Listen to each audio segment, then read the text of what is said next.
So he's just going to let us have this dragon then. Oh my goodness, invoke the winds. So we can actually take control of Town Razor Tyrant. What's up guys, welcome back to the channel. It's MTG Gnome here, and today we're going to be checking out Jacob Hauken Inspector, also Hauken's Insight for the other side. This video is going to be a little bit different. I'm not showing as many games, kind of getting some feedback from the community to see how an audience would react to shorter videos, and just showcasing the deck instead of playing a bunch of games. You can see it in a really short form without taking too much of your time. So let me know how you like it. So the goal of this deck is to flip over Jacob Hauken into the Hauken's Insight and play stuff for free off of the Hauken's Insight. And what we want to play for free is going to be all these cards over here, the 5+ mana drop cards. Those are the cards that we're really going to want to play. But to get there, we have to kind of set up Jacob Hauken, and we kind of have to draw a bunch of cards to keep the engine going, because even if we have the Hauken's Insight, it's not a guarantee that we're going to win, because we might just hit lands off the top, which is why Mystic Forge is in here, because Mystic Forge can exile the top card of our library if we need to. So the deck pretty much consists of protection counter spells like Pact of Negation, Swan Song, Wash Away, Disdainful Stroke, Negate, and then a couple sneaky protection spells like Aether Spellbomb, Fading Hope, Mystic Reflection, and then the rest of the deck is going to be ramp just to get us to flip to Jacob Hauken. So hopefully you guys enjoy the deck. If you guys like the channel, please hit the subscribe button, hit the like button. It helps this video reach more people, helps the channel out a ton. If you guys want to buy paper cards, you can hit my TCG player affiliate link down below. Really helps the channel. And if you guys want to join the Discord, the link is also down below. So without further ado, let's get into it and let's see how the deck does, shall we? Okay, we're up against Falco Spara. A pretty good hand, I think. We'll keep it and we'll go for it. Play the Brainstorm. See what our next few draws are looking like. Let's play the Arcane Signet. We're gonna draw the Midnight Clock. We can probably play land, play the Mind Stone, and then play the Midnight Clock.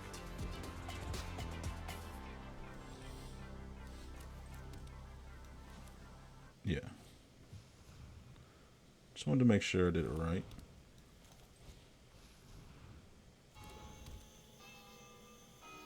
And we can start playing Ugin, Malevolent Hermit, Brawl, Jacob. Growing Rights with no creatures.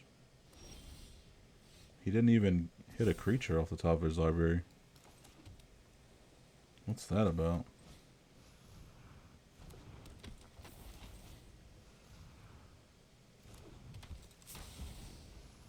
Damn.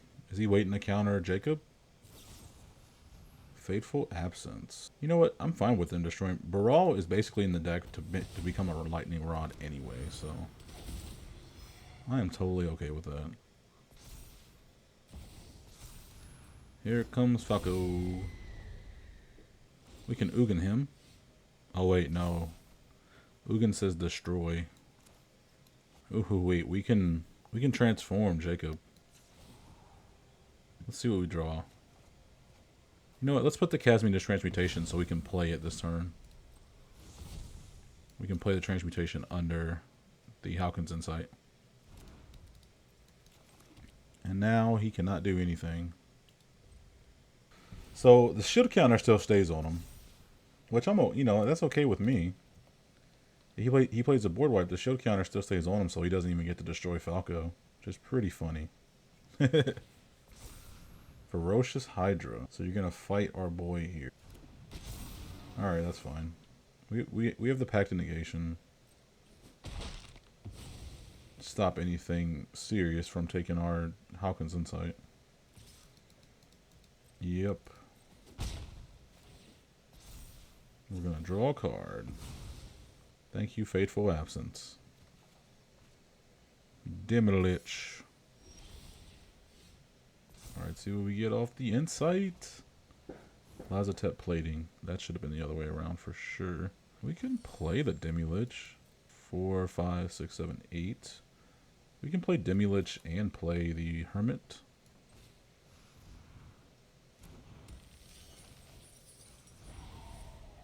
Or the Geist, I mean, because the backside is the Geist.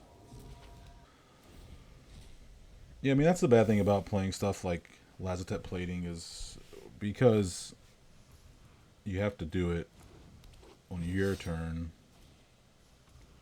You can't play the stuff exile, like the instant spells exile with the insight. Just a pain in the ass. Now he's got the Itlamok transformed. Oh, another Frogify. That's pretty good. Let's play Ugin. Can't counter it.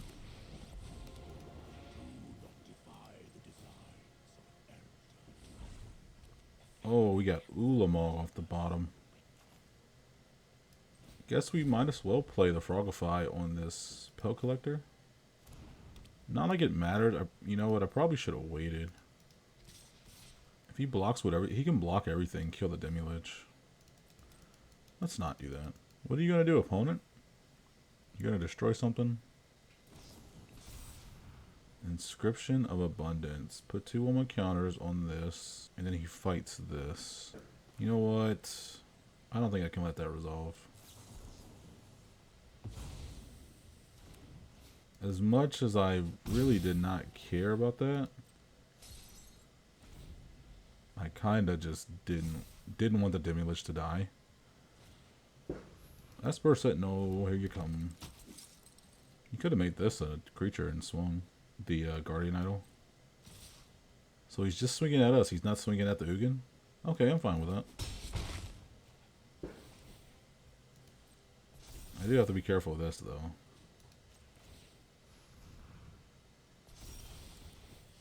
Alright, let's see what we get.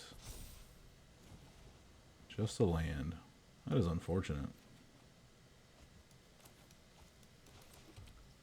That is very unfortunate. Because we can't even play the River's Rebuke. And we're gonna lose it next turn anyway. So you know what, let's just make a dude. We're gonna lose the River's Rebuke, but that's alright. I'll let this get the counter on it and we'll get a fresh hand of 7.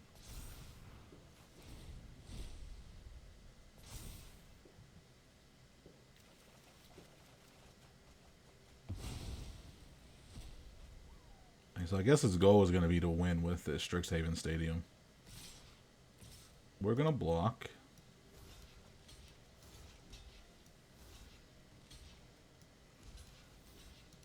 We don't want him to get any kind of counters on this stadium, just in case he has a proliferate ability. Because we can actually take control of it with the Invoke the Winds. And we actually might be able to win with it.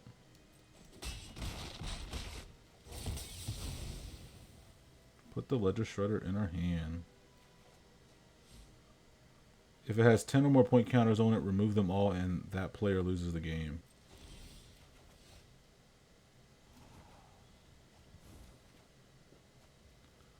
Yeah, I think that's what we're going to do. Because he can't even counter it because the Benevolent Geist. Alright, I think we win here. Invoke the Wind, still your Strixhaven Stadium. GG's, man. Wow. This is the first time that's ever happened. Evelyn. Pretty good hand with the Muldrifter and the Archmage's Charm. So I think it'd be good if we kept it. Also drew the Guardian Idol, which is pretty good. Alright, there's our mana for the Archmage's Charm with that island there. Pretty good so far. The only thing we have to worry about with Evelyn is the fact that they can cast Evelyn at instant speed because that's flash, and they start exiling stuff off the top of our library, so they do get really good things, you know, considering if we can put that, we can commit that, can't we?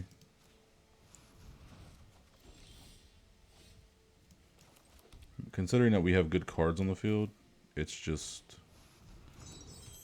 pretty, I mean, good cards in our deck, it's just pretty scary that they could hit something off the top. So they're probably gonna not play Evelyn here. Oh, they are. We're gonna counter it.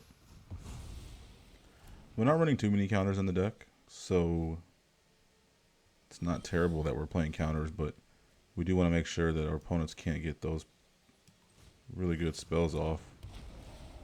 After all, we're playing mono blue. We gotta run a couple counters, right? Let's play the Mole Drifter. Yeah, let's do that. And we would draw 2 cards. Gets back the Sanctum Seeker. No land. I think we can play Jacob here. And play the Search for Escanta. And still leave up mana for the Lazotep plating, just in case they want to have like some spot removal. We can just transform the Jacob next turn. Bloodthirsty Aerialist. So whenever he gains life from this, this is gonna get. So he's getting a gain life trigger for each vampire. Yeah, because this triggers for each vampire. Damn, that's gonna be good. Once he starts swinging with a lot of vampires, he can gain a bunch of life. You know what? I think we do this. I think we block with the Guardian Idol and the Sad Robot. Just to get the Sanctum Seeker out the way. Because we don't really want that to start resolving. We already have the Gilded Lotus. There's no point in needing to have the Guardian Idol. Land. What's our 4 cards in graveyard? We'll keep the land on top. We're going to transform the Jacob, draw a card, see what we get. Wash away. Let's put the Consuming Tide underneath. We won't swing. The Consuming Tide's in the graveyard. Not in the graveyard, but the Consuming Tide is in the deck. Specifically, kind of like a River's Rebuke-esque kind of card. Skeleton, Vampire, or Zombie you control get +1/+1. Beginning of your end step of a creature died this turn. Create a 1/1 black skeleton creature token. We could wash away it. There's more things coming at us that I don't like. But you know what? Let's save the wash away for the Evelyn. Evelyn's really what we're worried about, right? Because we don't want them to start playing the stuff off the top of our library. We're going to Field of Ruin the Phyrexian Tower. Because we don't want them to get that extra mana either. Because then they can just keep sacking the skeletons that they make with the priest. Okay, we can definitely throw that in the graveyard now. Oh, Malevolent Hermit's pretty good. Cure Best of Sea God, huh? Yeah, let's play it. We're going to play the Hermit. And we're going to leave open the blockers. I know I can swing with the Sad Robot, but he can kill it or you can just take the damage or probably kill it. But we draw a card. I'd rather just block with him. Yep. So he's got the mana to play Evelyn again, so we can just wash away it. And that's GG's. Opponent did not want his stuff to get stolen by the Sea God. Okay, we're up against Sarkhan, Wanderer to Shiv. This is a Dragon Sarkhan, the one that makes dragons cheaper. Let's keep this. I think this is a pretty good hand. We can probably draw into some land. Got the Expertise, the Charm, Mystic Reflection, Storm Tamer. Dragon Master Outcast. We don't have to worry about that for a while. That is something that we do have to deal with though, so. Once he gets to 6 lands, we have to be very wary of the Outcast. So he can play Sarkhan next turn. That's really good. I usually would foretell the Mystic Reflection, but if he plays Sarkhan, we can have the Reflection come down as a Storm Tamer. I mean, we can have the Sarkhan come down as a Storm Tamer. So he doesn't do that, okay.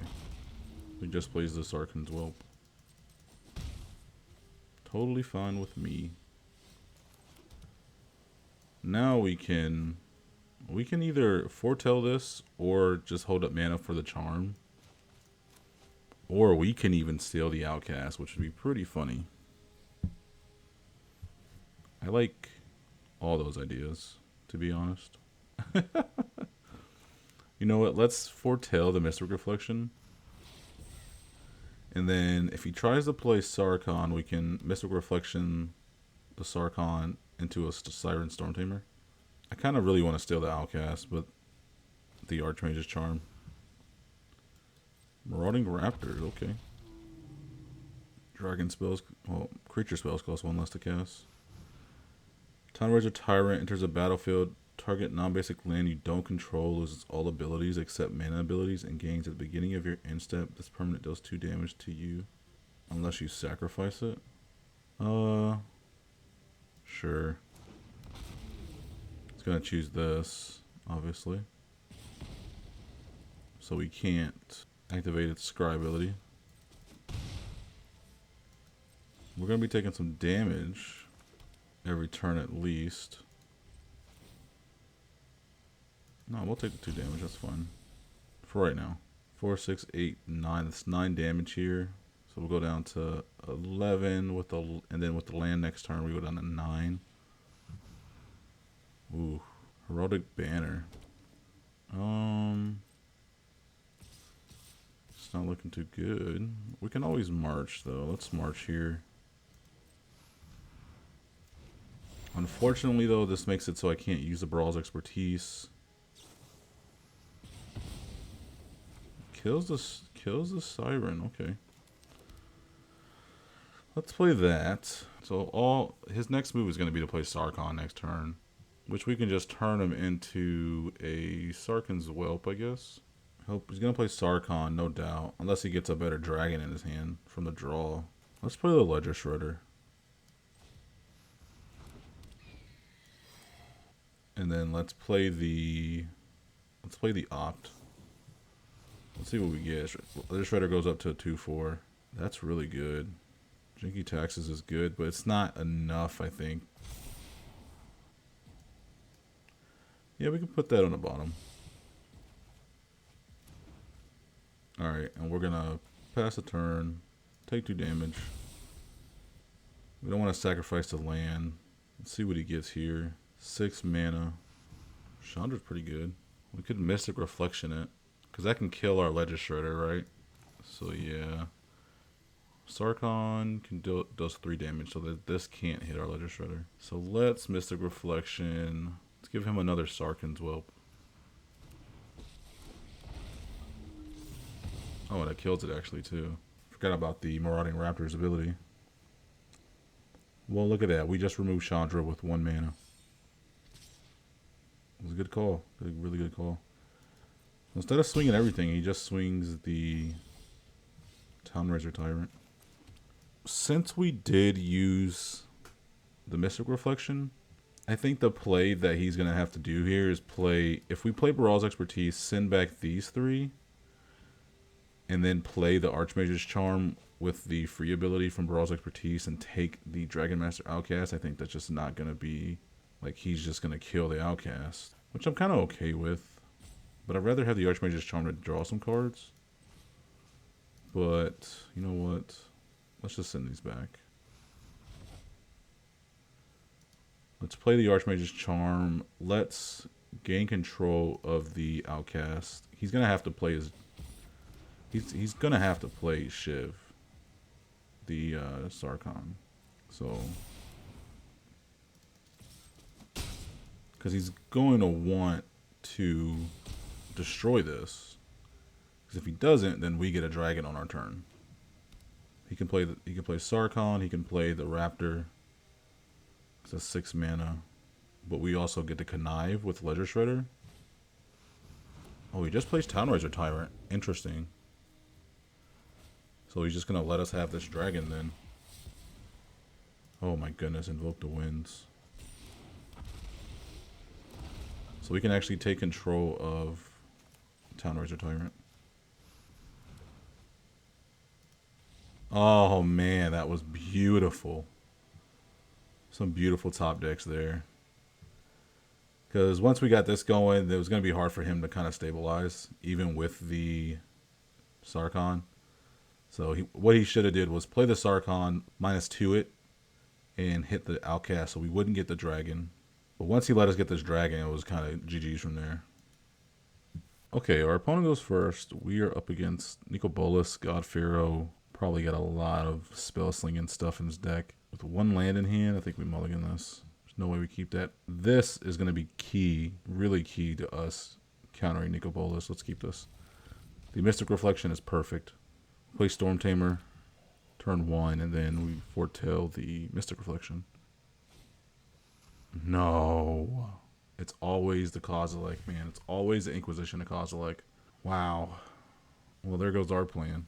So now we have to figure something out, because he's going to get rid of the Mystic Reflection. You know, surprisingly, a lot of people don't know what Mystic Reflection does. Wow, he didn't get rid of the Mystic Reflection. Probably has a Thoughtseize or something in his hand, too. But Mystic Reflection is a really good card to play in, like, your mono blue decks, even your Izzet decks. It's a good, like, counter card to a lot of things. The only problem sometimes we have with this card is that sometimes we don't have a non-legendary creature to target. So if he doesn't play anything and we don't play anything, then the Mystic Reflection is kind of a dead card if he gets Nico Bolas down before we can even do anything. I don't want to play Jacob Hauken right now. He's just going to blow it up. These Nico Bolas decks are infamous for having tons of removal. Removal, ramp, counter spells. That's really what the Nico Bolas decks want to do. And then they have really good value cards like Bolas' Citadel. Sometimes they have like QR Best of Sea God, stuff like that. Ashiok. See, now that's the other problem with the... So now he has this, so we can Mystic Reflection this. So, I mean, we do have that. So we could send the Ashiok back to his hand, but we end up using all our mana, so that wouldn't be very wise. I honestly don't think that we're going to get a chance to play the Shark Typhoon. So it's probably better that we keep this mana open. And we're going to cycle the Shark Typhoon, making a 2/2 Shark so we can swing in the Ashiok. Damn, another Planeswalker. Let's Mystic Reflection it.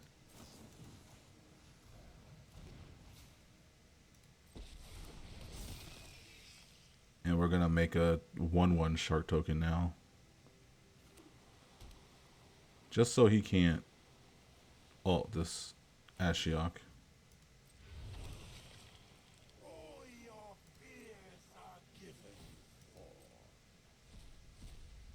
Yep. You know, if we were going to make the 1/1 token, 1/1 Shark token anyway, we should have made the token first and then made the Chandra a 1/1 Shark instead. I think that would have been the right move. I mean, while he has no mana up, I'd like to Time Warp. Time Warp's not going to do much for us though. Demi-Lich, whenever it attacks, exile up to one target instant or sorcery card from your graveyard, copy it, you may cast the copy. So if we copy the Mystic Reflection, it's not going to do much. We can Time Warp. But then, I mean, we have to figure out a way to deal with this Ashiok as well. It's the other issue, right? What if we played the Demi-Lich?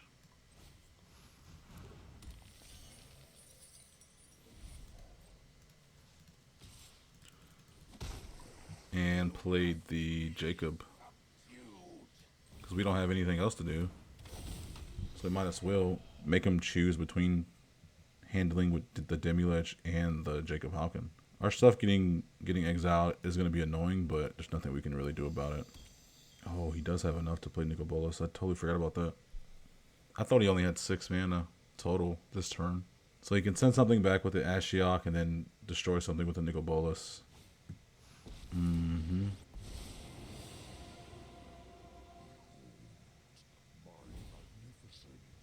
Exile 2 cards from our hand. Maybe let's get rid of both of those.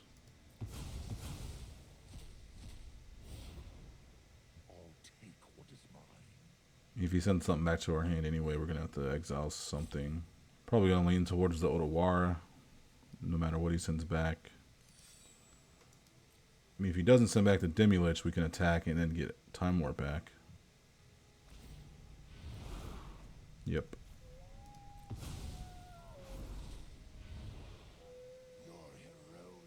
So now we can actually transform Jacob Hauken next turn. Okay. Consuming Tide, solve the equation, Mystic Forge.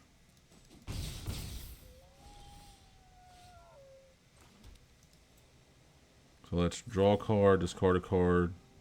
Alright, so we'll just exile the Demi-Lich, transform, play the Demi-Lich.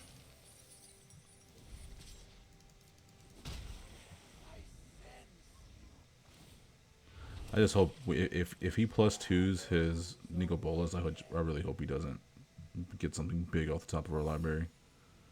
It's a good chance he is. So he's got to figure out what to do. He's already +1 the Ashiok. Debating what to do with the Nico Bolas, and then whatever he has in his hand. 3 cards in hand. It's going to be difficult. Yeah, that's totally fine. Hopefully he doesn't have a way to deal with the Insight. Destroys the Bloodchief Star, so now we need to put a creature on board. Now we're taking 8 damage every turn, so we'll die in a few turns.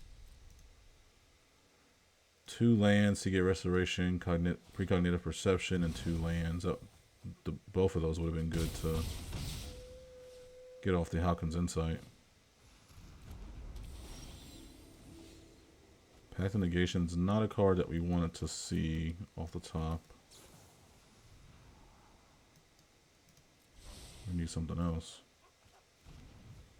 Curator's Ward. 1, 2, 3. We need 4 instants or sorceries in the graveyard. I mean, this is all we can do. If he has a way to deal damage to us. Yeah, because he can -4 the Nico Bolas. So this is 8, and then 7 would be 15. So he has enough to kill us. Yeah, that was unfortunate. Let's see if he recognizes it, though. So there really wasn't a way of getting out of that other than maybe making the Shark token and then making the Chandra copy of the Mystic Reflection come in as the Shark that I made. But we had to deal with Chandra and Ashiok and Nico Bolas. And we just didn't have the cards in hand to deal with it. So he didn't realize that he could have killed us there. And so if we get a River's Rebuke, we could be in luck. River's Rebuke didn't get exiled. Consuming Tide did, though. Just played Karn. Yeah, he's definitely playing Super Friends.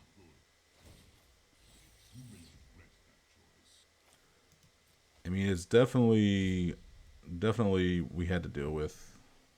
We couldn't deal with Ashiok at the time. We had to deal with Chandra. Chandra would have got Nico Bolas out way earlier. So hope he doesn't mill River's Rebuke.